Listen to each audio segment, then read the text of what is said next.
Hoje é a minha última aula de Física Quântica. A próxima será uma aula de exercícios, ministrada pelo Lucas. Portanto, hoje é a última aula de teoria. A próxima aula é uma aula para praticar, fazer alguns exercícios sobre Física Quântica. Alguns alunos, eu sei que estão nas aulas da tarde, certo? Outros sabem o que é que eu estou a falar. Disseram-me para dar este recado, mas eu não sei exatamente o que é que eu estou a falar. Mas disseram-me para dizer que para os alunos que estão na aula da tarde, para estarem às 2 horas no auditório. Quem é que entendeu esta mensagem? Ok, portanto faz sentido a mensagem. A mensagem faz sentido? Faz? Ok, porque esta mensagem eu não entendo. E vamos tirar uma foto de grupo na pausa. Portanto, quando vocês forem comer, depois eu vou chamar e vamos todos aqui para a frente para tirar a foto de grupo do curso. Ok? Bom, então o meu objetivo hoje é terminar a exposição sobre Física Quântica e falar um pouco sobre talvez alguns tópicos mais avançados de como relacionar a Física Quântica com a relatividade do Einstein e o que é que sabemos sobre a união das duas e o que é que não sabemos sobre a união das duas. Ok? Portanto, eu primeiro vamos recapitular o que tínhamos feito no último exercício, no último dia, sobre aquele problema da bomba, em que nós temos bomba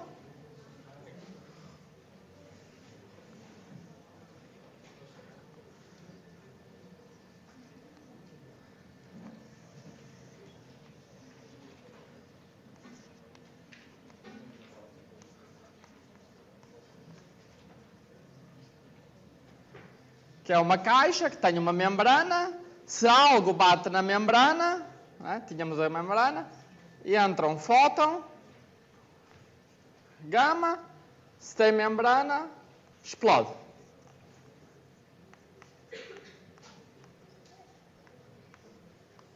Se existir membrana, e simplesmente passa pela bomba se não existir membrana. Ok? Então, como é que nós fazíamos para descobrir se uma bomba tem ou não, para separar algumas bombas que estão boas? Ou não podíamos olhar, ou enviar luz, ou espreitar, porque isso é exatamente mandar luz contra a membrana, explodia a bomba, certo? Então nós queríamos medir, sem enviar luz necessariamente, sem fazer a bomba explodir. Porque saber se a bomba está boa depois dela explodir é fácil, mas queremos saber se ela está boa sem explodir. E então, o experimento que tínhamos feito era assim, tínhamos pensado, vamos colocar 2 pedaços de vidro, portanto, tínhamos vidro aqui, e tínhamos vidro aqui.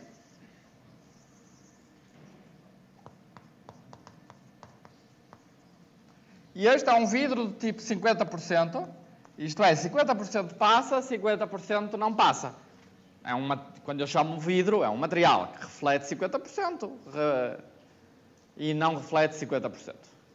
E transmite 50%. O vidro normal, não. O vidro normal transmite 96% e reflete 4%. Mas é um vidro que transmite menos e reflete mais. Depois tínhamos aqui um espelho. Tínhamos aqui outro espelho.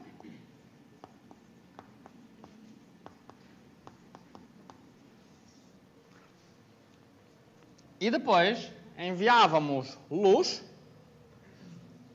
ok? Enviávamos luz daqui.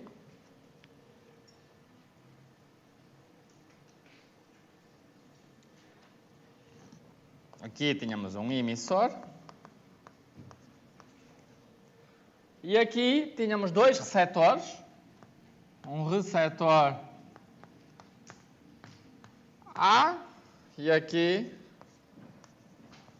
um receptor B. Okay. E o que é que a luz pode fazer? A luz pode, por exemplo, refletir.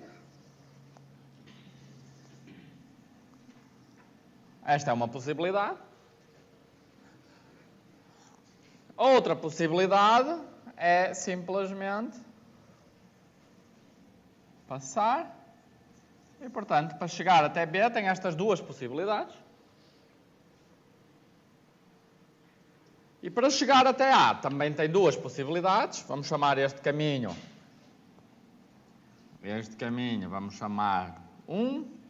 A este caminho que vem por aqui, reflete até aqui. Ou vamos fazer assim, vamos chamar a este aqui de baixo 1. A este aqui 2, o que vem por cima. E para o A também tínhamos duas possibilidades. Para o A temos o caminho, vamos desenhar aqui embaixo assim.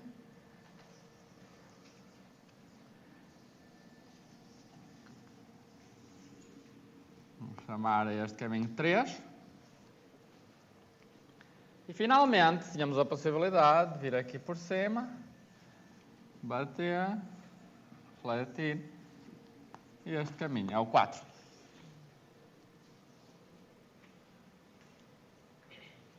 Ok. E agora nós tínhamos dito que o primeiro passo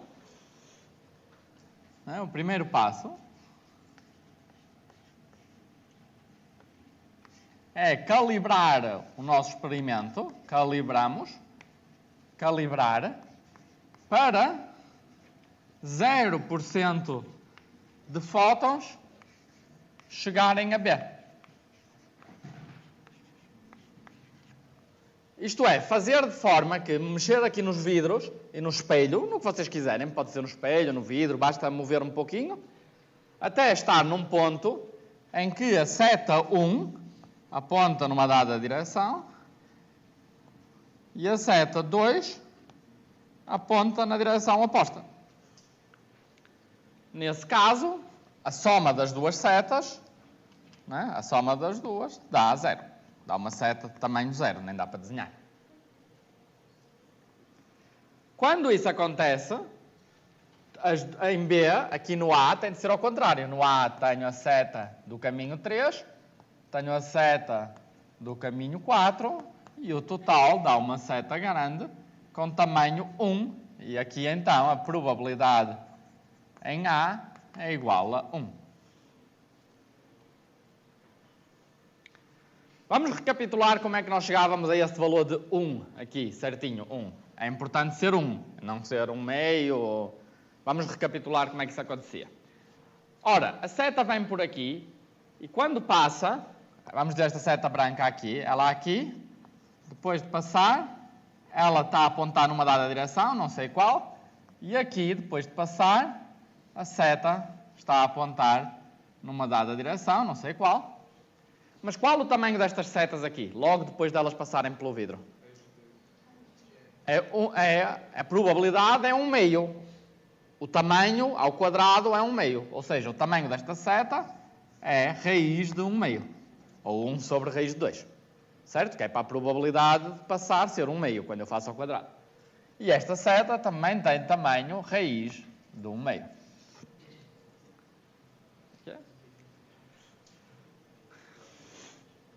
Ora, e o que acontece? Então, o que significa que aqui ela vinha a rodar, tinha tamanho 1, e quando passou pelo vidro, encolheu por um fator de raiz de 1/2. Não é? Foi multiplicada por um fator de raiz de 1/2. É o que acontece sempre que passa no vidro.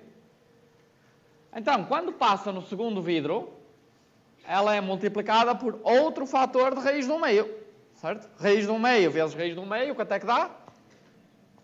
Aqui, a seta vai ter uma seta que tem tamanho 1/2, que é raiz de 1/2 vezes raiz de 1/2. Sempre que passa num vidro, é multiplicada por raiz de 1/2.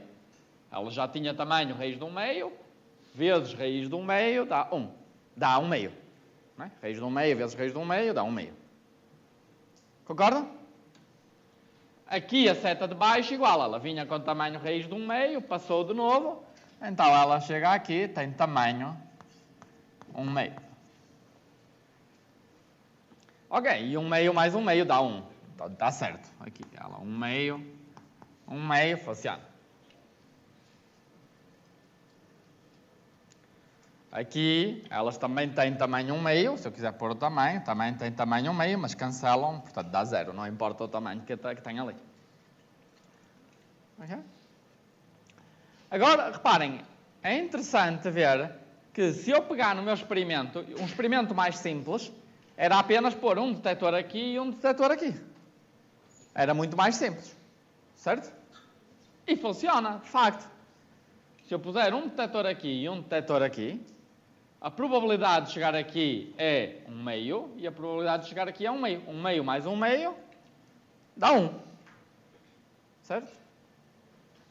Se eu puser um detector aqui, outro aqui e outro aqui, ok? Agora o que acontece é que, quando eu ponho um detector aqui, a luz já não pode continuar e passar. E isso é exatamente o que acontece com a bomba. Então vamos ver agora qual é o passo 2. O segundo passo é colocar a bomba em baixo. Ou em cima, não importa, é igual. E então o que vamos fazer é... Tínhamos aqui o nosso setup.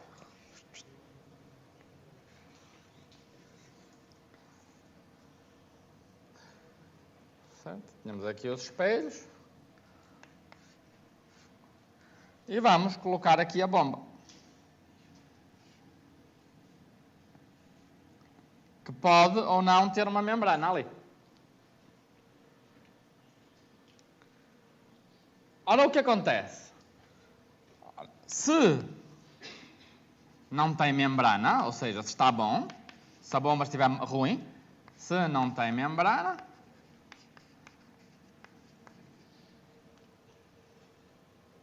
bom, aí o que acontece é 100% dos fótons chegam em A,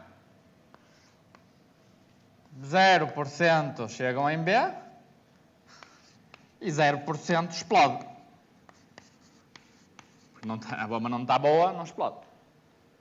Não, nunca vai explodir, não tem membrana, não explode.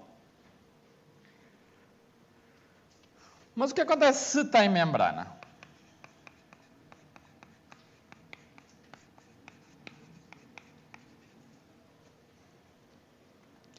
Ora, se tem membrana, já não existe este caminho aqui a continuar. Já não existe esta seta que continua por aqui. Não existe este outro caminho. Okay. Então, aqui tenho de voltar, mas continuo. Existem 3 caminhos ainda, mas não existem 4. Existe este que vai assim e passa aqui abaixo. Como é que nós chamávamos esse caminho? 2. O 2 ainda existe. Aquele que vai ali para cima, que é o 4. O número 4, o 2 e o número 4 ainda existem, mas este aqui é um novo caminho que vem por aqui e para aqui. Vamos chamar este caminho 5. O caminho 5 era o início destes 2 caminhos. É o branco e o amarelo, são iguais, só distingue aqui à frente, um passa, o outro reflete. Ora, agora já não tenho o caminho 3 e o 4. Então, o que acontece aqui? Agora... A seta aqui nós já calculamos antes. Aqui tenho uma seta que tem tamanho raiz de 1/2. Aqui tenho uma seta que tem tamanho 1/2.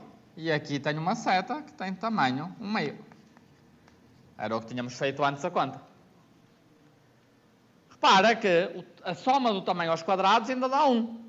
Não é? Porque 1/2 ao quadrado dá 1/4, mais 1/4, mais 1/2 dá 1. Então tudo continua a funcionar. Concordam?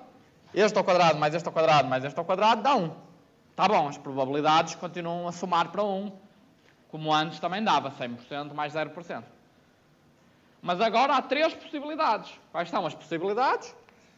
Bom, ela chega aqui a A com 1/2 ao quadrado, que é 25%. Ela chega a B com 25%. E ali a 5 tem tamanho raiz de 1/2, portanto 50% explode.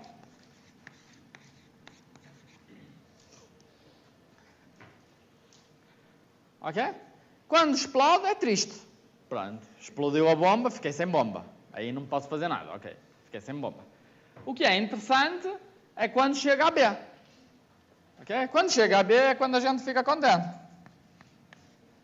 Certo? Porquê? Quando chega a B, ela, se chega lá, é porque está bomba e está boa. Certo? Portanto, o que está a acontecer é que vocês enviam um fóton, não é? E nunca chega nada a B. Não é? E vocês vão para o pé de B e dizem, fóton meu, porquê é que nunca vens aqui? Não é? E o fóton diz, não vou porque eu vou por todos os caminhos e cancelo. Tenho interferência destrutiva e nunca chegarei a ti, meu amor. Mas porquê a fóton e tudo? E você continua. Mas depois um dia, você está lá e de repente chega o fóton. E você diz, fóton meu, como é que conseguiste chegar a mim? Não cancelaste. Então, havia alguma parede num dos caminhos. Então, só por ele chegar ali, vocês sabiam que tinha de haver uma parede no caminho. Então, sabem que está lá a membrana. Ok? Então, é pelo fóton ir por todos os caminhos que ele cancela. Quando chegou até vocês dizem, algum dos caminhos está fechado. Ele não pode passar por alguns caminhos. Mesmo ele não tendo passado por esse caminho, vocês sabem que esse caminho não estava disponível. Porque se estivesse, existiria uma seta para esse caminho e cancelaria. Certo? Ou seja, ele não veio pela bomba. Se vocês o receberam, é porque ele veio aqui por cima. Certo? Mas como só veio por cima, não veio pelos dois caminhos, não pôde cancelar. Ou seja, quando ele chega aqui, vocês sabem que o outro caminho está fechado. Ok? E, portanto, neste caso, sempre que a bomba chega a B, sempre que eu ponho este experimento, jogo um fóton e tem um sinal em B, quando em B faz plim, no nosso fóton multiplicador, eu sei aqui que a bomba está boa.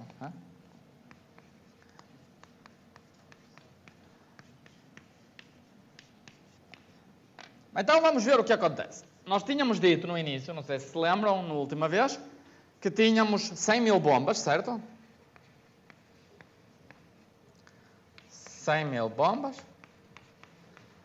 das quais 80 mil estavam boas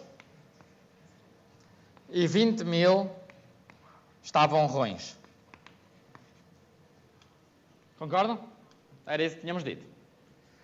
Agora, então eu só tenho um monte de bombas, eu não sei quais são boas, quais são ruins. O que acontece depois de eu fazer o experimento com cada uma das bombas? Ponho uma bomba, jogo o fóton. Ponho outra bomba, jogo o fóton. E faço 100 mil vezes o experimento. Ok? Quantas bombas eu separo que são boas? Vamos ver o que acontece. Depois do primeiro experimento, vamos fazer assim, portanto, isto é início, aqui é o início.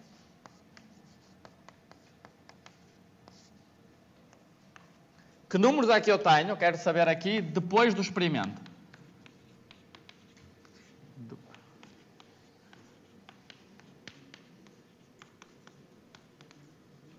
Eu faço o experimento para cada bomba.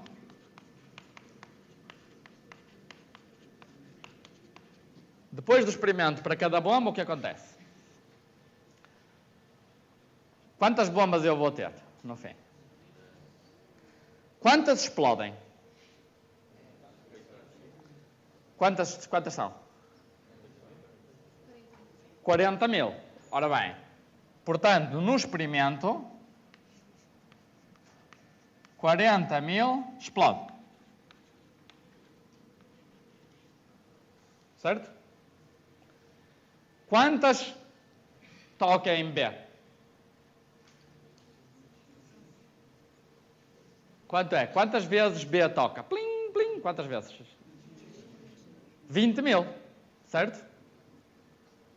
20 mil vezes B toca.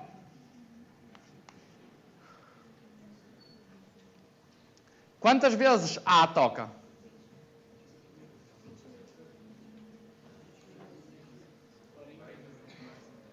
Quantas vezes A toca?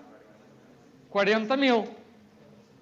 Que são as 25% das boas mais as ruins. Sempre que está ruim, toca o A.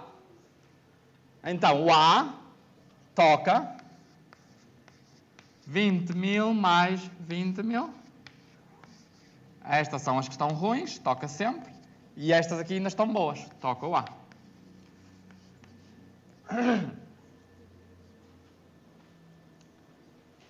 Concordam? Então, reparem, é interessante, porque eu, no fim do experimento, eu não sei quantas boas e quantas ruins estão aqui. Ok? No fim deste experimento, eu vou fazer um relatório, não é? Está aqui, relatório. Isto é para os militares, vou fazer um relatório. O que é que eu vou dizer? O que é que eu agora já sei? Vou dizer, olha, temos 20 mil boas aqui. Aqui uma caixa que tem 20 mil boas aqui. Eu sei, estas 20 mil estão boas de certeza. Certo? Concordam? Mas eu sei mais. Eu sei assim, como tenho estes 25% aqui, certo? Concordam? E como explodem metade, certo? Como eu sei que explodem metade, e como eu vi que explodiu 40 mil, eu sei quantas boas estavam no início. Eu sei que no início tinha 80 mil boas. Ok? Então também posso dizer isso. Posso dizer, foi no início, eu não sabia antes, mas agora já sei. No início, tinha 80 mil boas. E 20 mil ruins. Eu não sabia antes, agora sei, mais ou menos, né? À volta de 80 mil. Tinha 20 mil boas e 20 mil ruins. E sei mais, sei. Agora, tenho aqui 40 mil, metade boas. Metade das quais estão boas.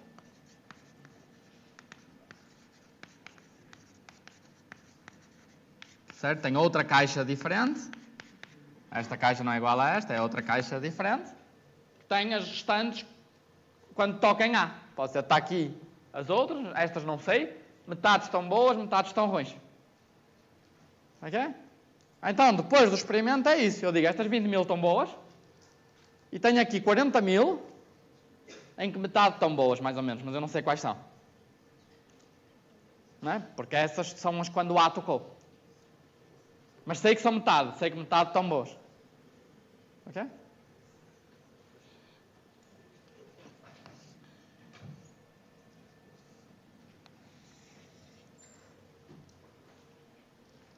Então, estas 20 mil estão aqui, nesta caixa, e estas 40 mil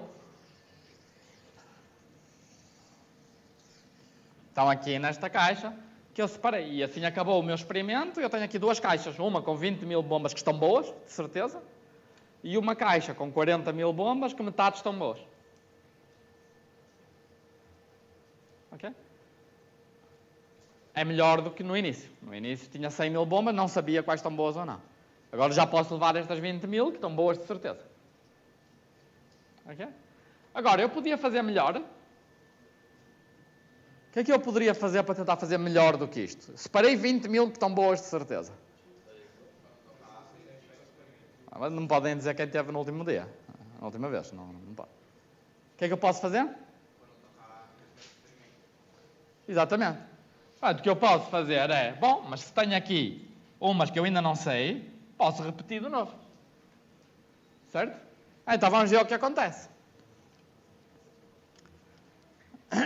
Vamos fazer aqui. Ok. Então vamos resumir de novo aqui. Portanto, ok, vamos ver. Deixa eu pensar como é que vou fazer. Vou dizer assim.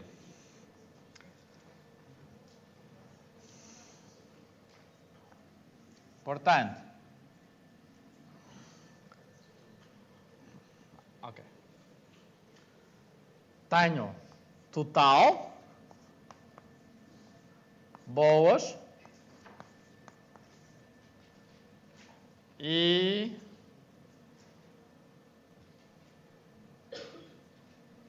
ok, acho que basta assim. Ora, no início eu comecei com 100 mil e não sei quantas estão boas. Depois, fiz o experimento, certo? E agora, depois do experimento, separei 20 mil que estão boas e tenho 40 mil, não vamos chamar de total, vamos chamar para testar.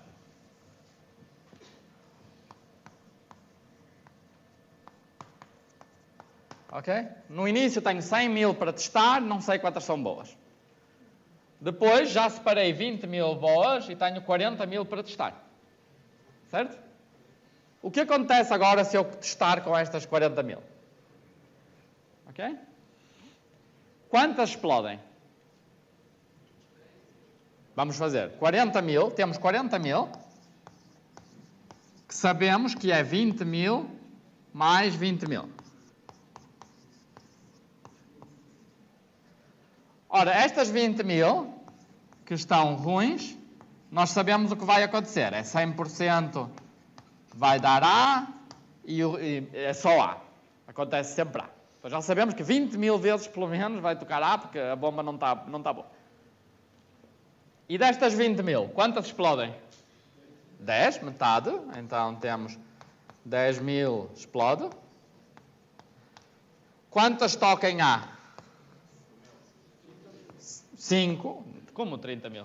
Mais do que 20 mil? 5 mil tocam em A. Ok? Portanto, em A, quantas vão tocar em A? 20 mais 5, 25 mil vezes vai tocar em A.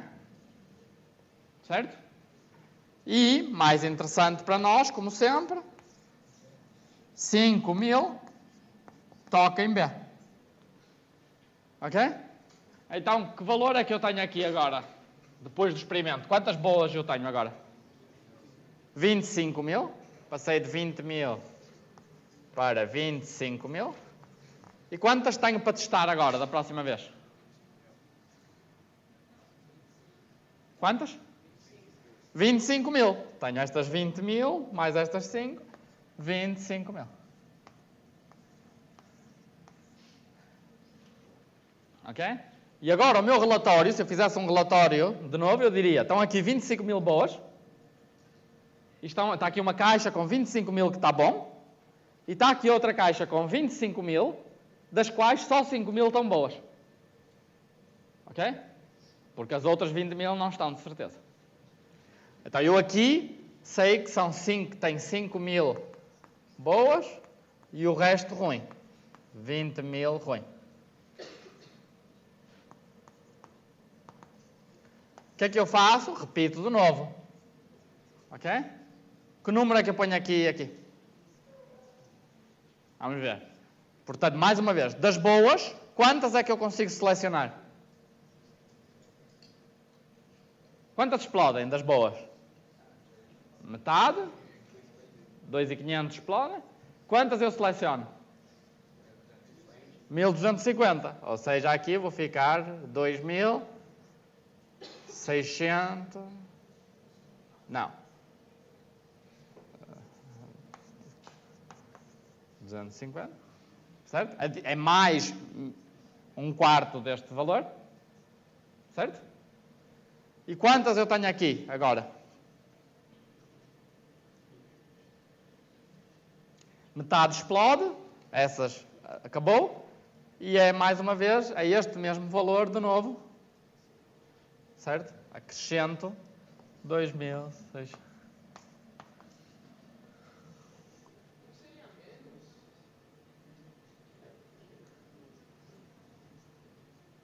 Sim, claro, claro que seria menos. Claro. Claro. Seria, ok, 2.500 explode, certo? 2.500 explode, e é isso, por isso fico 2.500 explode e 1.250 são boas, por isso eu tiro este valor, tiro 3.750 daquele, então fica 2.000. Dá um total de menos 3.750 que tenho de tirar dali. Portanto, dá 21.250. Ok? Então, estas estão boas. E destas aqui, eu posso dizer 20.000 estão ruins, mas ainda há aqui dentro, eu sei, 1.250 boas. Ok? Agora depende, a certa altura, o pessoal pode dizer, não vale a pena fazer mais experimento. Já tem poucas boas ali, já é quase tudo ruim, joga fora. Certo? Ou podemos continuar a repetir, para tentar selecionar ainda um quarto destas aqui e continuar a avançar o máximo possível. Ok? Qual era o resultado final, se eu fizer o experimento infinitas vezes? Como é que podemos fazer? Como? Quando eu fizer muitas vezes, quantas boas eu consigo separar? Está a aumentar sempre. Até quando é que vou? 26.000 e tal, até onde é que eu conseguiria ir? Vamos ver. Okay? Vamos fazer a conta direitinha. Aqui.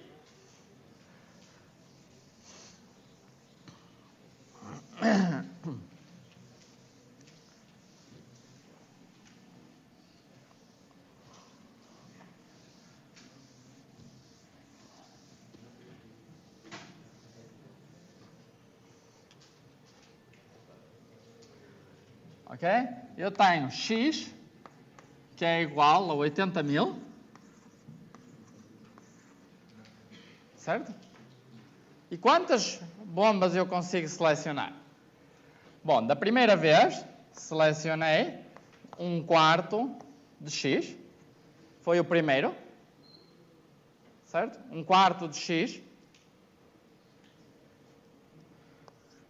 Estas estão boas. Certo? E depois de fazer o experimento, 1/4 de x, vou tentar de novo. Certo? Os 20.000 volto a testar. Então, depois, seleciono 1/4 das restantes, que também são 1/4 de x. No segundo experimento, é 1/4 de 1/4. Concorda? Selecionei 1/4, boas. 1/4 não sei, voltei a testar. Depois do experimento, o x passa a ser 1/4 de x e volto a repetir. Certo? Estas sei que estão boas e sei que há um mesmo número que não sei ainda, que é o novo número x. E então volto a fazer mais 1/4 vezes 1/4 de 1/4 de x. Mais, repetir de novo, 1/4, vou fazer assim, à potência 4, 4 vezes x, mais, Certo? Da primeira vez, reparem, 20.000, mais 1/4 disso, que foi 5.000, mais 1/4 de 5.000, que foi 2.250, mais 1/4 deste valor, mais 1/4, mais 1/4. Seria sempre assim. Concordam? Cada vez que faço experimento, separo 1/4 e 1/4 está no monte das que eu não sei. Certo? Ora, quanto é que isto dá? Vamos lá ver com cuidado. Eu posso fazer assim. Vamos pôr x sobre 4 em evidência, porque x sobre 4 aparece em todo lado. Então isto dá x sobre 4, um parêntese bonito. E agora, vezes 1, e este aqui, mais 1/4, mais este aqui, já tenho este, falta este, 1/4 ao quadrado. Este aqui já tenho 1, faltam 3, mais 1/4 ao cubo, mais o próximo é 1/4 à quarta, mais fechar parênteses.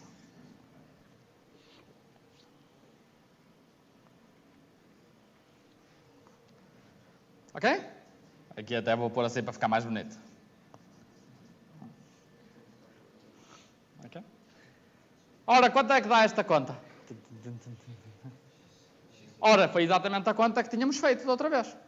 Que é quando temos 1 mais x quadrado, mais x ao cubo, mais x à quarta. Quanto é que dá? É 1 a dividir por 1 menos x. Lembra-se? Tínhamos visto da outra vez, quando estávamos a estudar o nosso espelho, o nosso vidro, e a ver que a reflexão total tinha de adicionar para 100%, nós aprendemos a fazer esta conta. Nós aprendemos que se eu tiver 1 mais r quadrado, mais r ao cubo, mais tínhamos cá mostrado na última aula que isso era igual a 1 sobre 1 menos r. Certo? Usamos isto para mostrar que somar todas as reflexões dava 1. Agora podemos usar isso com o r igual a 1/4. Ok? Então, esta conta toda dá igual a x sobre 4 vezes esta expressão aqui, que é 1 a dividir por 1 menos 1/4. Ok? E, portanto, este 4 pode passar aqui para dentro, fica 4 menos 1, que dá 3. Ou seja, isto dá igual a x sobre 3. Okay? Se eu repetir o experimento infinitas vezes, separo 1/3 das bombas. Ok? Portanto, é o que eu ganho. Consigo separar 1/3. Uma vez o experimento, lembra, separava 1/4. Infinitas vezes, separa 1/3. É melhor. Ok? Então, o resumo é um experimento, separo 1/4 das bombas, que é aproximadamente igual a 20.000. Ou melhor, separo aproximadamente 1/4 das bombas, que é probabilidade, não vai ser exatamente 1/4, vai ser mais ou menos 1/4. E se fizer o experimento infinitas vezes, também na prática significa aí umas 100 vezes, ou 200 vezes, ou 30 vezes, muitas vezes.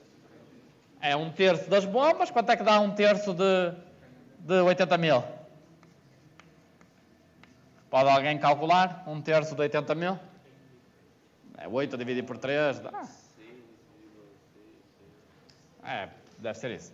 Dá mais ou menos 26.000, assim. Mais ou menos, é aproximado, mais uma vez.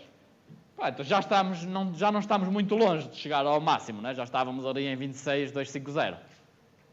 Ainda era preciso um pouquinho mais. Fazíamos mais algumas vezes, rapidamente. Mais 3 ou 4 experimentos e já estávamos bem próximo do máximo, já. Okay?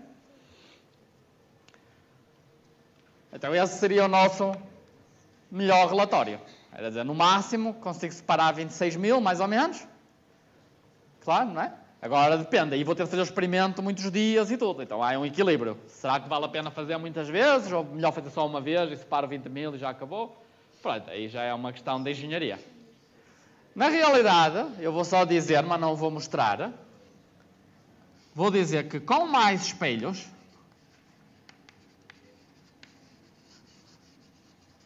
podemos fazer melhor.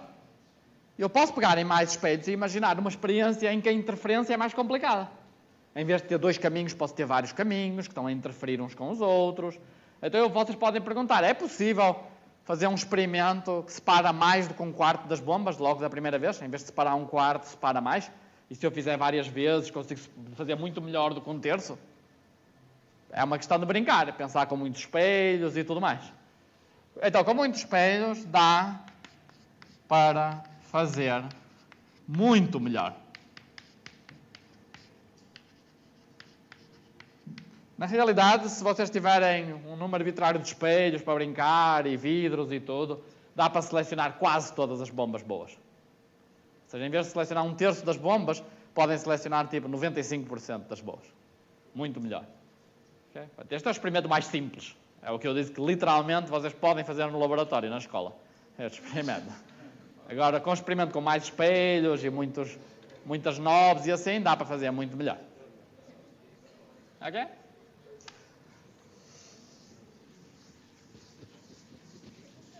Aham.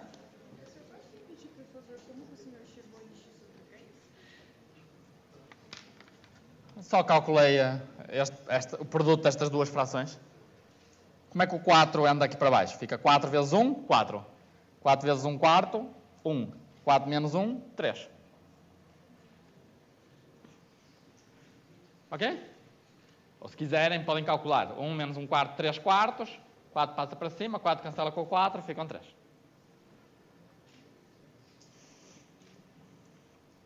Alguma pergunta? Ora, são 10:45. Ok. Ora,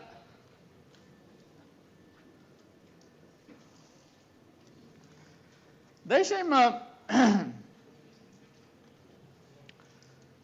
falar. Exato. Ok. Ora,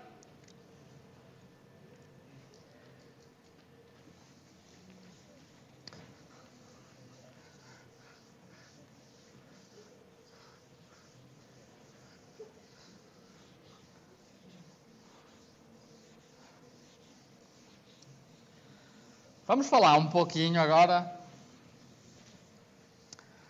de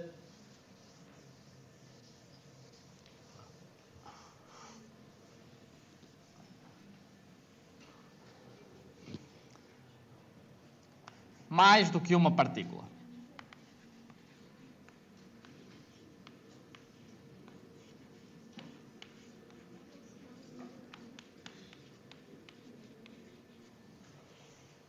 Ok? Por exemplo, podíamos imaginar um experimento em que eu tenho um emissor aqui, outro emissor aqui, e tenho um detector aqui e um detector aqui. Okay? E agora eu jogo 2 fótons. E o fóton pode, por exemplo, um vir aqui e outro vir aqui. Okay? Na realidade, vamos dizer que aqui posso ter um fóton, que usamos a letra gama, mas também podia ser um elétron, por exemplo. Usávamos a letra E- para indicar uma partícula que tem carga negativa e chama-se elétron.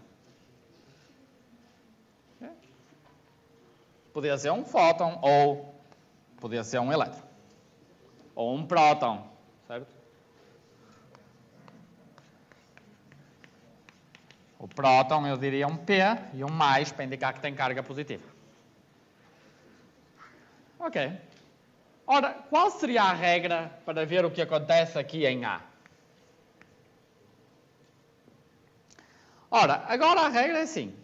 Eu no início começo mais uma vez com uma seta para cima com tamanho 1 no início.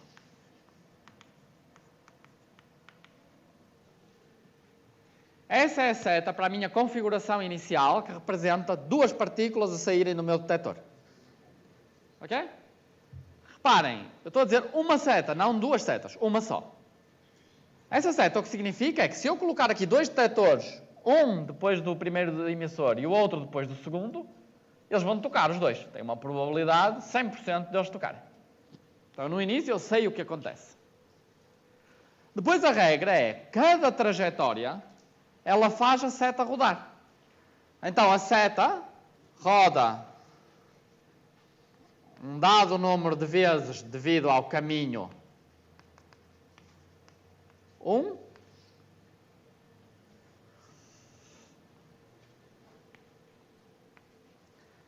Depois, ela rodou daqui até aqui. E depois roda outro número de vezes daqui para aqui, devido ao caminho 2. Okay? Isto é, a rotação total da seta é a rotação de um caminho mais a rotação do outro caminho. Ok?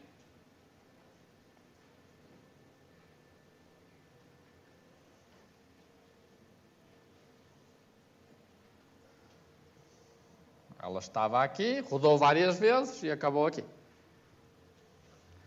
E então isso dá uma rotação total que diz o que acontece em A. Portanto, aqui, caminho 1, depois caminho 2,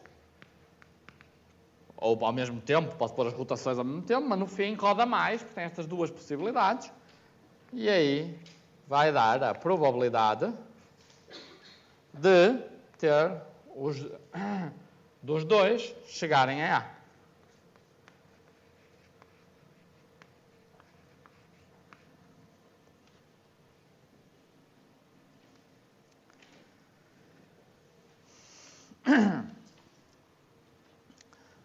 Ora, vamos lembrar, antes o que tínhamos dito era assim. Quando eu tenho uma partícula que passa num espelho, por exemplo, nem precisa passar no espelho, mas tudo bem, vamos imaginar as duas coisas. Vamos tentar ser um pouquinho mais matemáticos para conseguir ali fazer algumas contas aqui com mais de uma partícula. Nós começamos aqui com uma seta com tamanho 1 no início. Ok? E depois, chegamos aqui, imediatamente antes, tínhamos uma seta que continua a ter tamanho 1, mas rodou algumas vezes. Depois, ao passar pelo vidro, aqui, tínhamos uma seta que tinha tamanho raiz de 1/2. E depois, aqui à frente, uma seta que continua a ter tamanho raiz de 1/2, mas rodou. Aqui, tínhamos uma seta que tem raiz de 1/2. E aqui, raiz de 1/2, mas rodou.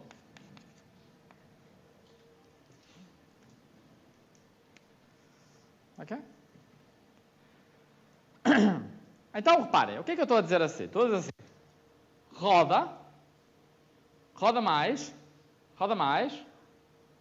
diminui de tamanho. Roda mais. É uma sequência de operações. Ok? Como é que nós, por exemplo, representamos uma sequência de zoom-in? Se eu disser assim, vou diminuir a distância por 1/2, multiplico por 1/2.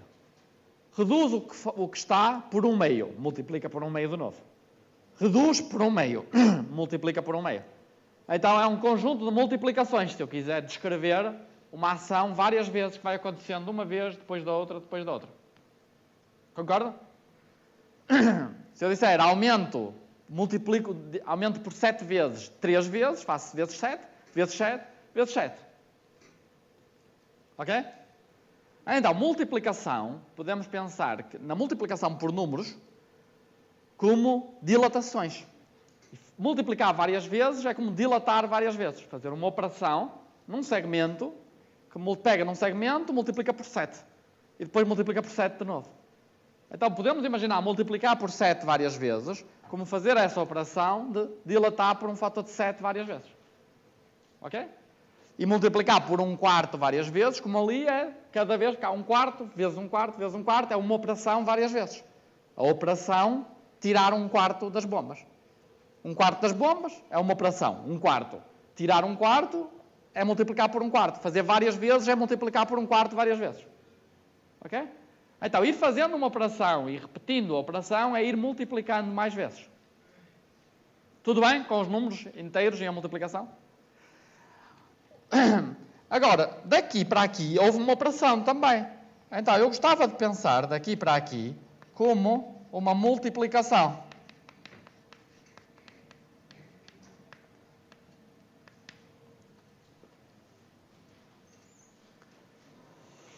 Ok? Ora bem. Então, vamos ver o que acontece.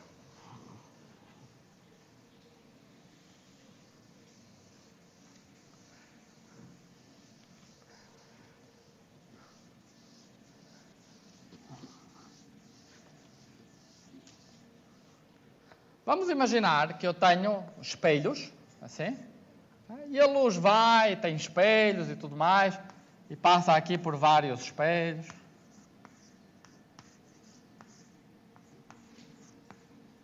Ok? Então, primeiro vamos pensar no tamanho da seta. O tamanho final. Ok? Então, cada vez que ela passa pelo espelho, ela começou com tamanho 1, e cada vez que passa pelo espelho, fica com um tamanho, vamos dizer, raiz de transmissão, quando ela passa, e quando ela reflete, raiz de reflexão, que tínhamos dito que era igual a raiz de 1 menos transmissão. Ou raiz de transmissão é igual a raiz de 1 menos reflexão. Porque ou reflete ou transmite. Ok? Então, se eu quiser apenas estudar tamanho, não quero estudar a orientação. Vamos primeiro falar só no tamanho. Certo? A regra para o tamanho final é, eu começo com 1, e normalmente escrevemos o 1 à direita, e depois, cada vez que acontece um espelho, é uma operação que multiplica. Primeiro multiplica por raiz de t, porque no primeiro espelho ele transmitiu. Vamos dizer que aqui no segundo espelho ele refletiu, por isso multiplica por um fator raiz de reflexão. No próximo transmitiu, raiz de transmissão. No próximo transmitiu, raiz de transmissão. No outro refletiu, raiz de reflexão. E no outro transmitiu, raiz de transmissão. É um conjunto de operações, cada uma das quais vai diminuindo o nosso vetor por um fator de raiz de t ou raiz de r. Certo? Tudo bem. Então, são várias operações de rescalamento.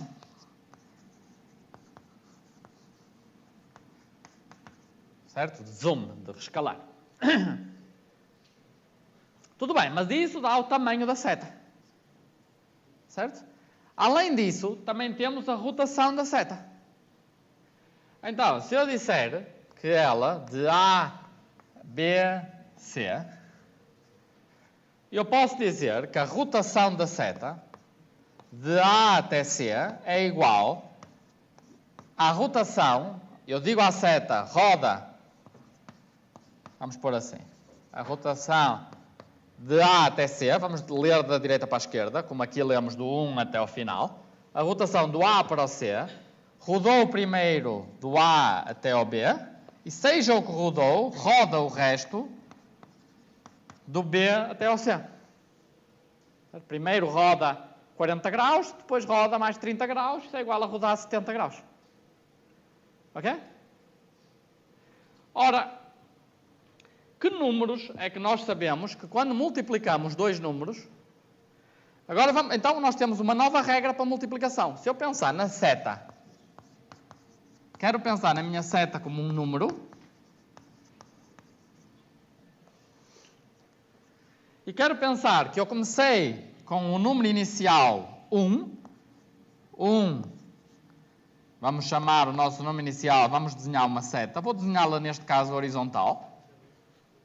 É o nosso início, não importa a orientação, mas vou escolher inicial.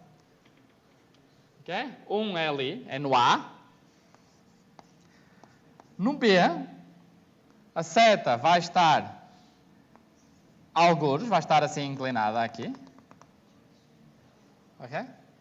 E vou chamar a este número Z no ponto B, que vai ser esta seta que rodou, continua a ter tamanho 1 naquele caso, ou vamos pôr assim aqui, desculpem lá, vamos pôr aqui um B' e o B, antes de passar. Então aqui é o B',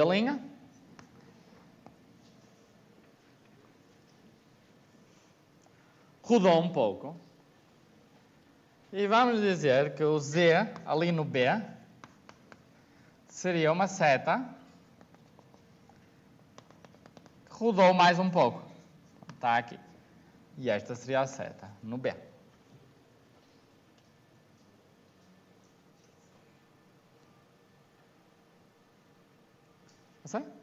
Ou seja, esta foi a rotação, foi o que rodou aqui, foi o que rodou de A até B', foi este ângulo aqui, e este foi o que rodou de A até B', e este ângulo aqui adicional foi o que rodou de B' até B.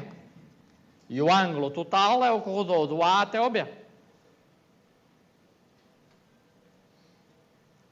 Ok?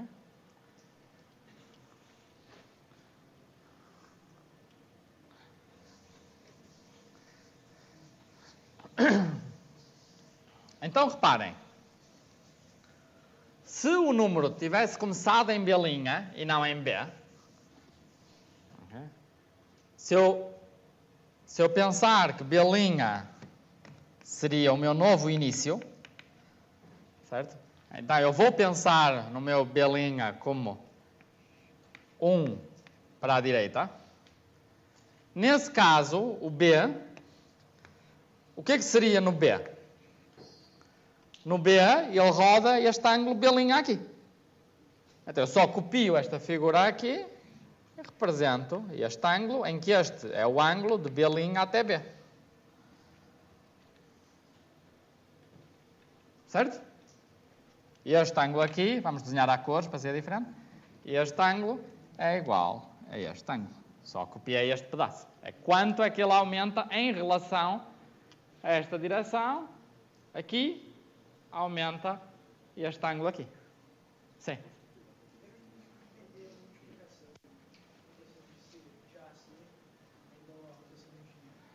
É um produto no sentido que faço esta rotação e depois faço esta.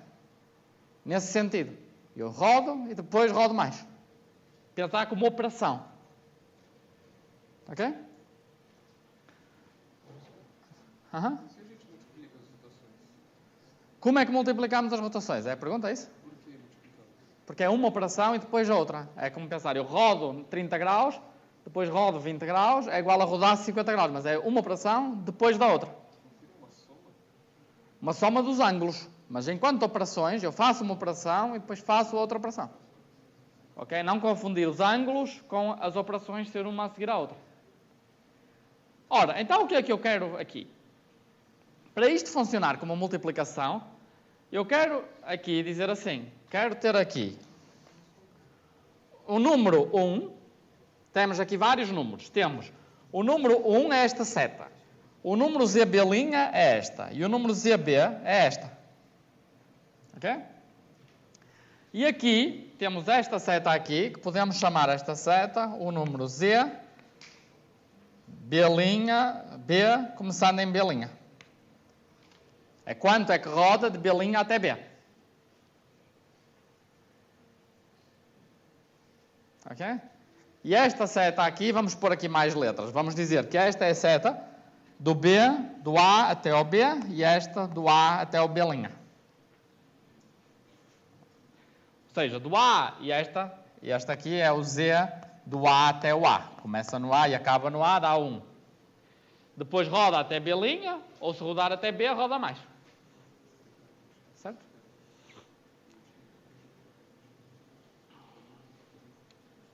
Então, o que eu tenho é o seguinte. Eu quero agora o seguinte. Quero dizer que eu primeiro posso rodar até o B', começando com o A. E eu chego no 1 e multiplico 1 vezes Z, B' em relação ao A. Produto de 1 por um número qualquer é o mesmo número. Então, pego no 1, que é o inicial, multiplico por o ZBA, continuo a dar ZB' em relação a A. Em que o ZB' em relação a A é este vetor aqui.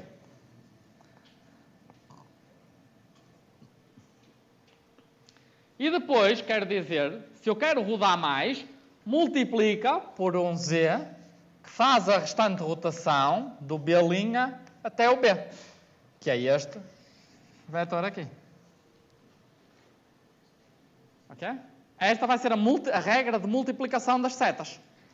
Qual é a regra da multiplicação das setas? Eu quero que isto seja igual a Z, chegando direto do A até o B, vezes 1, começando em 1 e rodando direto. Ok? Então, o que é que eu estou a dizer? Estou a dizer uma regra de multiplicação de números. Estou a definir. Ok? E a minha regra diz assim, se eu tenho um número que tem tamanho 1 e um ângulo θ, vezes um número que tem também tamanho 1 e um ângulo θ', o produto dos dois é um número que também tem tamanho 1, mas tem ângulo θ mais θ'. Certo?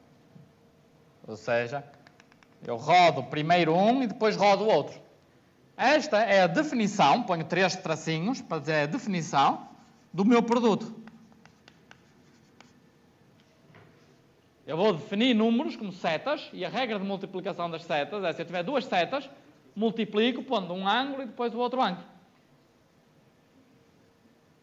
Ok? Isto tem todas as regras da multiplicação. No sentido, se eu pegar em 3 números, vamos ver que funciona com regras normais de multiplicação. Vamos pegar em 3 números que têm 3 ângulos. θ1, θ2, θ3. Vamos ver que esta definição que faz sentido. Se eu pegar num número que tem um ângulo θ1, vezes um número que tem um ângulo θ2, vezes um número que tem um ângulo θ3. Certo? Um número é uma seta que tem tamanho 1 e ângulo θ1, outro tem tamanho 1, ângulo θ2 e outro tamanho 1, ângulo θ3. O que é que eu digo? Quando multiplico dois números, ponho o ângulo total dos dois números. Certo?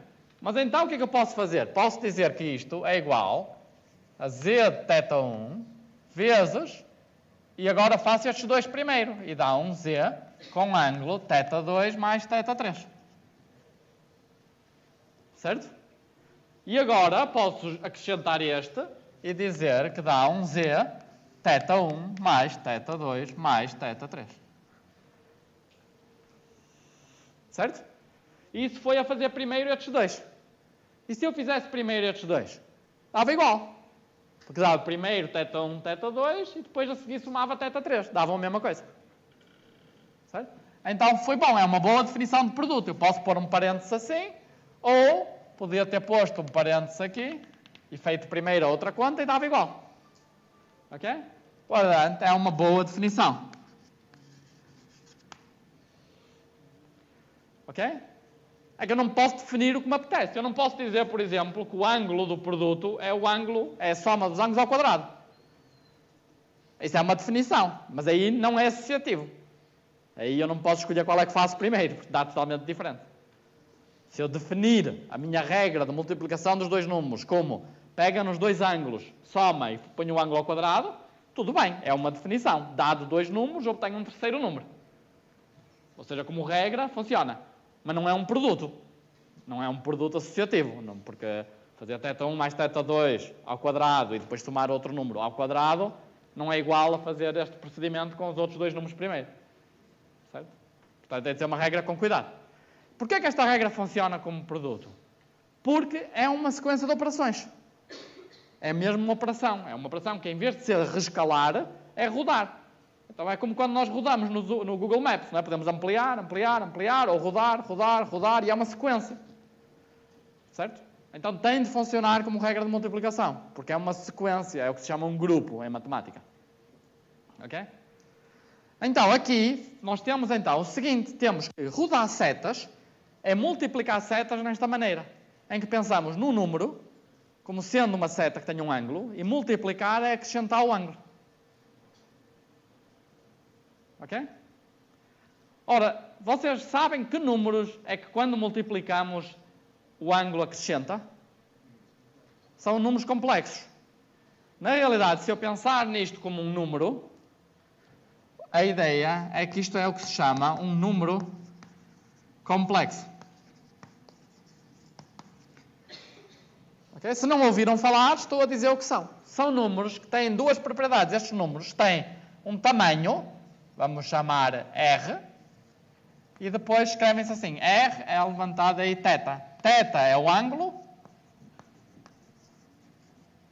e R é o tamanho.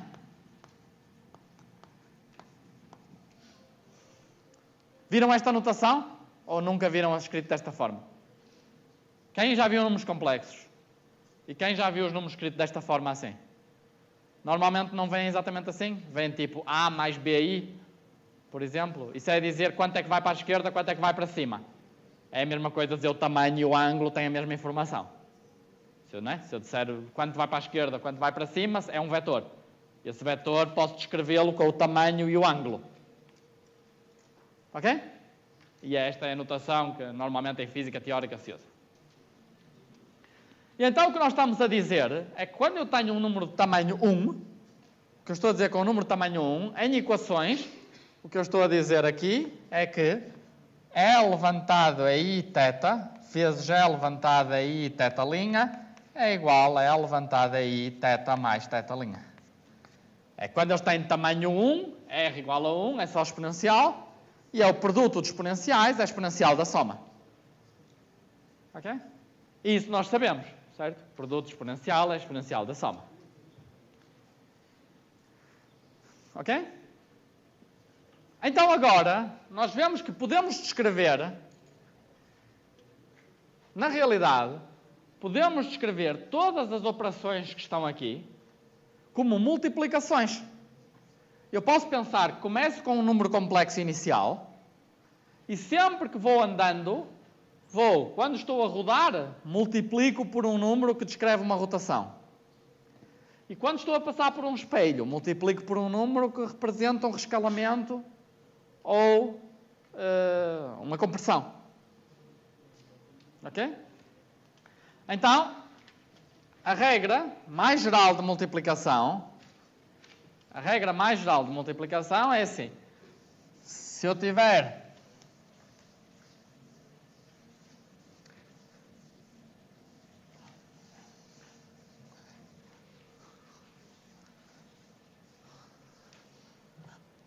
um número que tem um dado tamanho R e um dado ângulo θ, vezes um número que tem outro tamanho e outro ângulo, θ' e R'. O produto destes números, eu vou definição, é uma seta que tem ângulo θ mais θ'I, neste caso é quase igual a θ, porque θ' eu desenhei pequenino, e tamanho R vezes R'. Tem de ser, porque se eu quiser o θ e o θ' igual a 0, quero o produto normal de números. É só multiplicar o tamanho dos números. Ok? E então, o que acontece? Então é assim. Agora quando temos um caminho de A até B, que leva um tempo T, ok? Nós agora sabemos o que significa esse caminho. Significa roda a seta T vezes a energia. Concorda? Então, a este caminho, associamos um número que tem tamanho 1, aqui se só tiver a rodar, e o ângulo é a energia da partícula vezes o tempo. Ou seja, em equações, é o número E levantado a I, energia vezes o tempo. Vamos pôr até melhor assim, vamos dizer, este é o tempo que demora a ir de A até B. Então, aí é a energia vezes o tempo que demora a ir de A até B, o tempo que demora a ir de A até B. Então, este número seria o que eu chamaria o número Z associado a ir de A até B. Ok? E agora, por exemplo, refletir num espelho. Refletir num espelho aqui, ou refletir num vidro, por exemplo. Ok? Nós tínhamos dito que refletir num vidro o que fazia era o seguinte, não sei se lembram, que é quando eu tenho uma seta que tem um dado tamanho, a seta imediatamente depois é uma seta com tamanho oposto e tamanho raiz de R. Se ela tinha 1, fica 1 vezes raiz de R. Concordam? Então, neste caso, o número é o número que vira o sentido da seta, ou seja, é o número menos, aqui está a apontar na direção contrária, ou seja, acrescenta um ângulo π, muda o sinal, é um número negativo. Então, em equações, é o número menos raiz de R, da reflexão. Okay? E este seria o meu número, Z, que vai de antes do espelho, de antes, até imediatamente depois.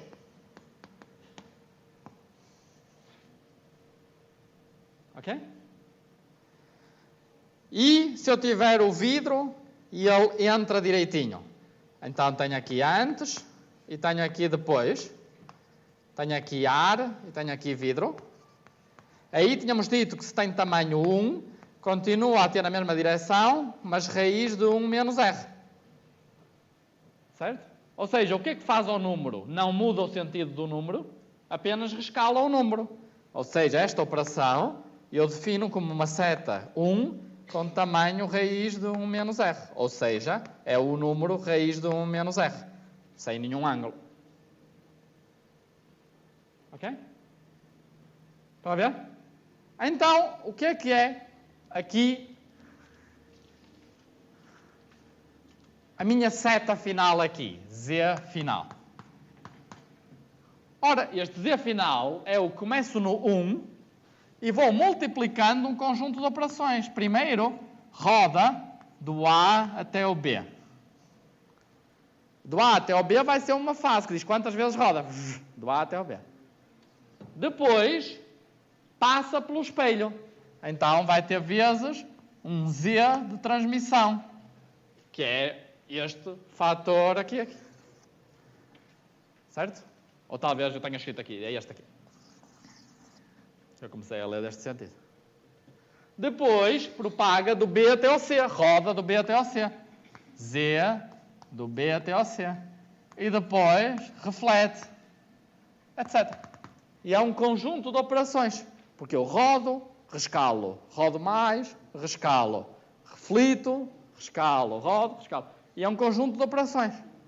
É sempre relativo ao que eu estou, faz mais esta operação. Pega na seta, diminui. Pega na seta, roda um bocado. Pega no que deu, reduz. É um conjunto de operações. Certo? Então, um caminho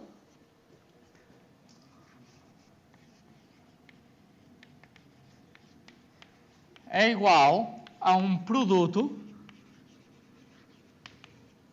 de subcaminhos.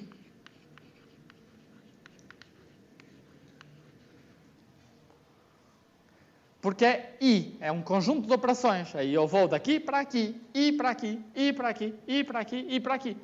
É dizer, esta operação é um conjunto de este, e este, e este, e este. Mas o que acontece quando nós temos dois caminhos? Aí é uma operação de ou. É um caminho ou o outro. Um caminho em si é um produto de números. O outro caminho também é um produto de números.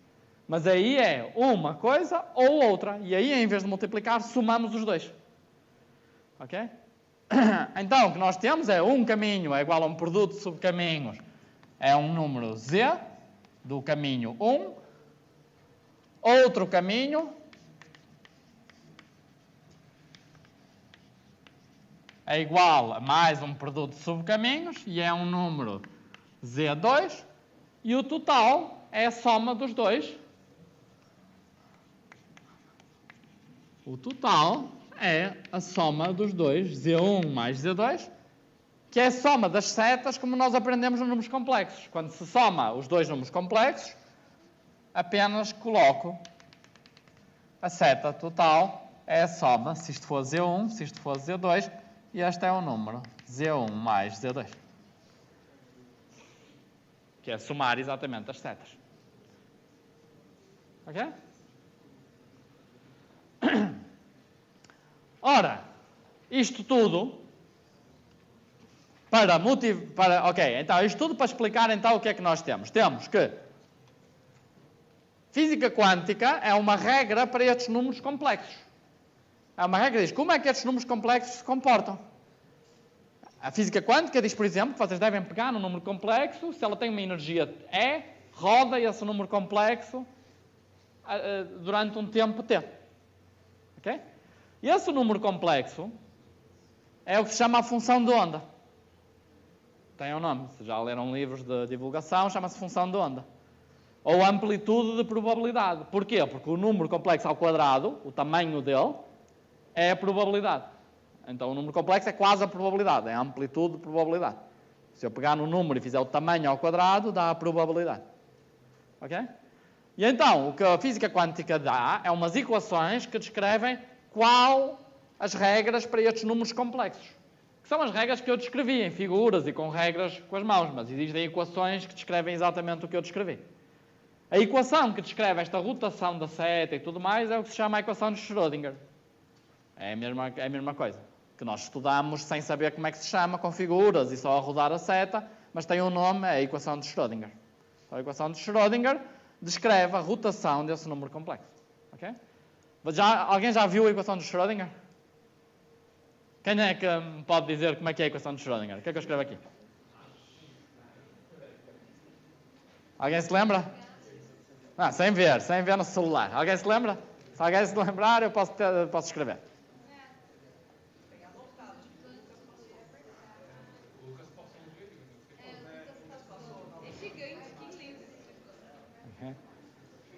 Não se lembram?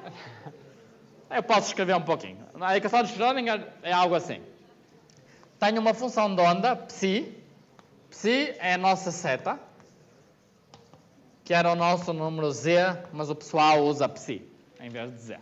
Função de onda é uma coisa mais bonita, assim, um psi mais bonito. Okay? E a equação de Schrödinger diz assim, que se eu fizer a derivada da função de onda em ordem ao tempo, okay? A derivada da função de onda, e se multiplicar pelo número complexo i é o número raiz de menos 1, e eu posso já explicar o que é para quem não souber. A equação de Schrödinger diz que esta operação é igual à energia vezes a função de onda. Isto é uma das formas de escrever a equação, dá para escrever de uma forma mais complicada, mas assim, para nós, por enquanto, chega. Ok? Ora, deixem-me dizer que números, o que é que significa isto aqui? Sabem este símbolo que significa? É derivada em ordem ao tempo. Ok? Já viram este símbolo ou não? É tipo DDT. DDT já viram? Se eu escrever assim.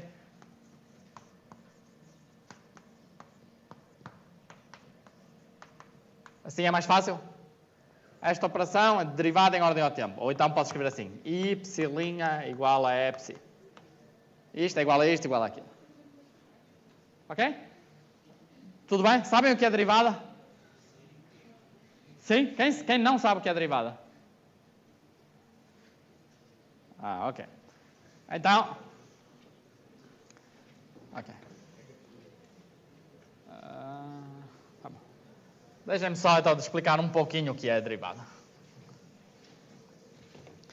Deixem-me explicar só porque é que esta equação faz algum sentido.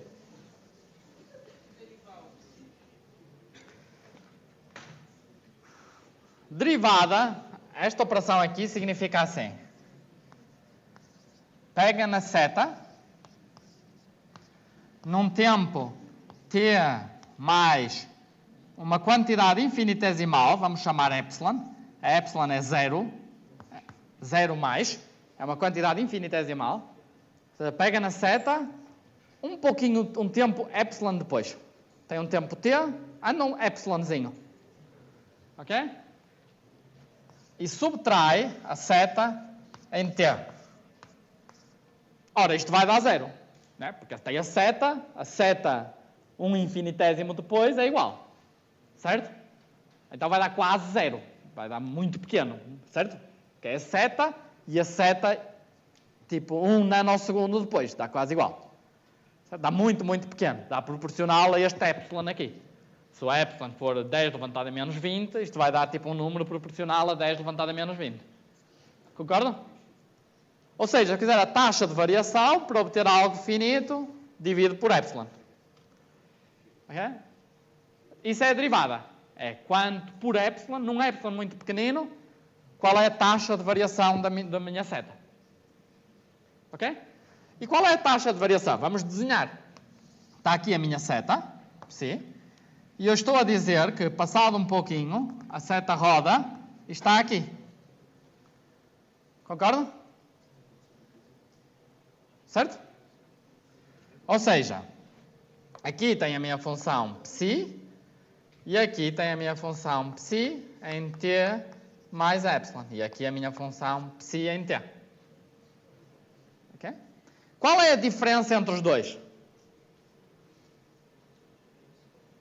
A diferença entre os dois é esta seta menos esta seta aqui, ou seja, esta seta mais o oposto desta, é Ou seja, eu quero dizer assim, deixem-me dizer assim, esta seta aqui, mais esta amarela, é igual a esta aqui. Certo? Ou seja, esta é igual a esta mais a amarela, ou seja, esta menos esta é igual a amarela. Portanto, a seta amarela é exatamente esta diferença aqui. Certo? A diferença entre a função um pouquinho depois e um pouquinho antes é aquela seta amarela ali. Concordam?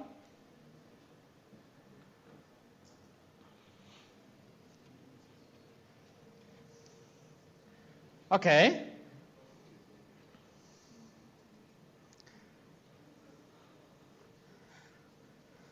Como é que eu descrevo este número aqui? Como é que eu descrevo este número?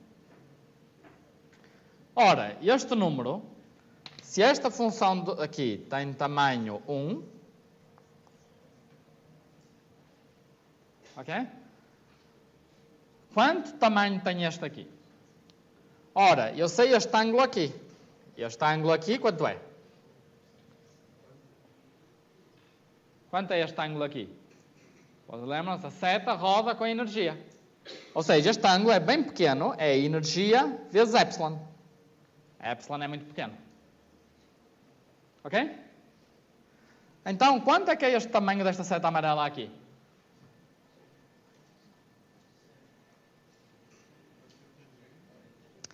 Vai ser relacionado com a tangente, sim. Vamos ampliar. Vamos dizer que eu tenho assim aqui, tamanho 1. Este ângulo aqui, vamos dizer assim, vamos desenhar aqui, assim. E vamos dizer que este ângulo aqui é o epsilon, vezes a energia. Então, esta metade aqui é epsilon, vezes a energia a dividir por 2. Ok? E aqui, esta seta aqui, então, que vem daqui até aqui, aqui metade do tamanho é a tangente deste ângulo. Certo? Ou seja, este tamanho aqui, o tamanho total, é o dobro da tangente de epsilon vezes a energia a dividir por 2. Concordam?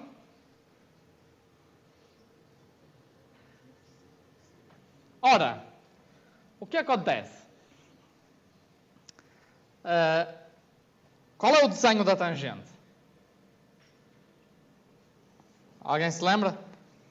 Qual é a expressão para tangente de x em função de x? Ora, ela, tangente de 0 a 0, começa assim e depois explode. Certo? Concordam? Ou seja, vocês se fizerem zoom aqui, vocês veem que tangente de x, ou x, é igual ali para x muito pequeno. Ok? Podiam dizer que há pessoas que acham que a tangente de x é plana. Né? É tipo, o equivalente de terra plana seria o pessoal que acha que a tangente de x é x. De facto, se você está para x muito pequeno, não consegue ver que a tangente não é igual a x. Né? A tangente parece igual à função x. Então, quando o ângulo é muito pequeno, esta função é igual ao argumento da função e, por isso, esta expressão aqui é igual a epsilon vezes a energia. Okay? Porque para argumento bem pequeno, não consigo distinguir tangente do argumento da tangente. Ou seja, concluo que esta seta aqui tem tamanho epsilon vezes a energia, que é bom sinal, porque eu divido por epsilon, ao dividir por epsilon, o epsilon cancela, que é ótimo, e obtenho que esta derivada aqui é igual à energia. Ok? Então, a derivada é igual à energia. Então, está quase a estar certo, está a dizer que a derivada da função de onda é igual à energia. Ok? Mas a apontar em que direção? Vamos ver. Então, o tamanho é E. E o ângulo? Qual é o ângulo? Bom, se este ângulo aqui é θ, qual é este ângulo aqui?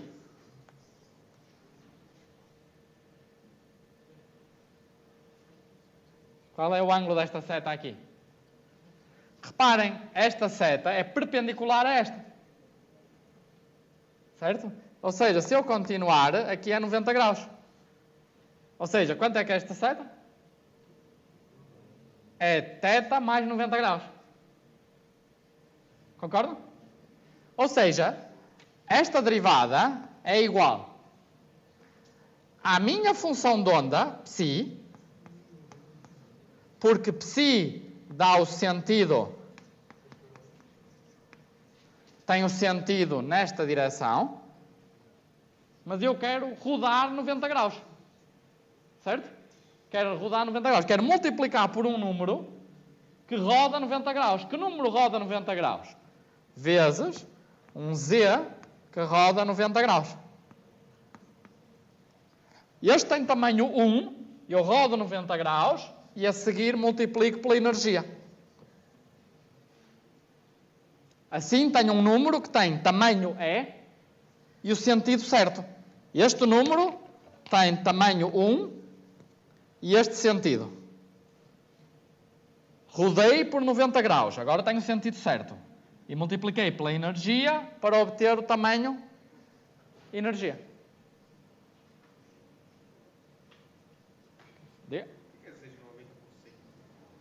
Z é o número que roda por 90%. Lembram-se que os números, já ao multiplicar, eles rodam. 90 graus. 90 graus, sim. 90 graus. Ok?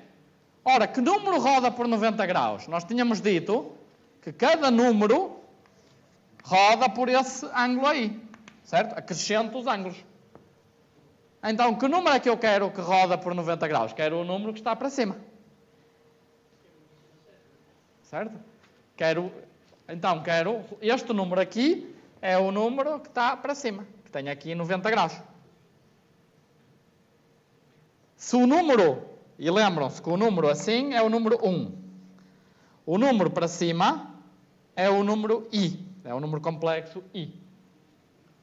É o número que, ao multiplicar duas vezes, roda 90, dá menos 1.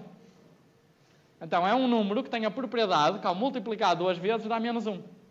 E é um número que se chama i. É um número que tem a propriedade que i ao quadrado é igual a menos 1. É um número interessante.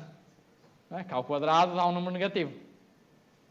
Então, eu estou a ver o que acontece. A derivada da minha função de onda é a própria função de onda, que tem tamanho 1. Eu multiplico por i para rodar 90 graus, para ficar no sentido perpendicular à seta. E depois rescalo pela energia. Ok? Então, a equação final que eu posso escrever é derivada da minha função de onda em ordem ao tempo é igual a I vezes a energia vezes a função de onda. Esta é a equação de Schrödinger.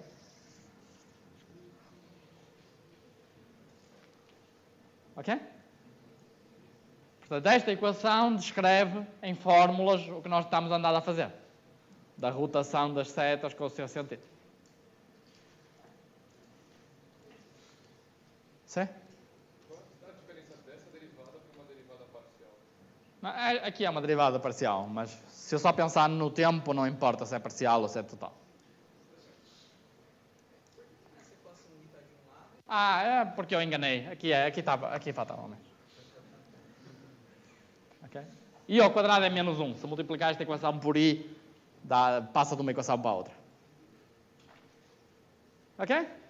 Mas isso, pronto, foi só um parênteses para explicar que quando eu faço um caminho, quando eu digo que vou daqui até aqui, tenho um Z. Daqui até aqui, tenho outro Z. O Z total é o produto dos dois Zs, ou vou diretamente. E como eu tenho um caminho, é isto, vou multiplicando. Ok? E reparem, o que é que eu estou a fazer aqui? Estou a dizer I. Estou a dizer, o fóton vai daqui para aqui e este fóton vai daqui para aqui. É um I. São duas coisas que acontecem ao mesmo tempo. É como antes, quando eu dizia, eu vou daqui para aqui e depois vou daqui para aqui. Certo? Ambas têm de acontecer. Não basta uma apenas acontecer. Não é ou, é I. Aqui igual. Aqui é a probabilidade do fóton ir do Azinho para o A grande, ou do Bzinho para o A grande. E também do fóton I do Bzinho a grande. E como é I, tenho de multiplicar os dois. E daí eu digo que tenho um número Z, tenho outro número correspondente a esta operação aqui, Z', e o total, este número aqui total, é Z vezes Z'. Porque acontece um e acontece o outro. Okay? Por isso eu tinha de pôr um ângulo e depois pôr o outro ângulo. Não havia hipótese, não podia ser diferente. Ok?